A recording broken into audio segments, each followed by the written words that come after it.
তবু এই দেয়ালে শরীরে যত ছেঁড়া রং ধুয়ে যাওয়া মানুষ পেশাদার প্রতিহিংসা তোমার চেতনার যত উদ্ভাসিত আলোড়ন আকাশের মতন কষাত নীল নীলে ডুবে থাকা তোমার প্রিয় কোন মুখ তার চোখের কাছাকাছি এসে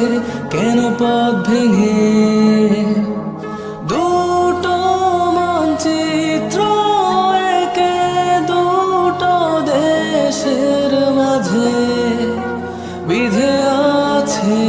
অনুভূতিগুলোর ব্যবচ্ছেদ।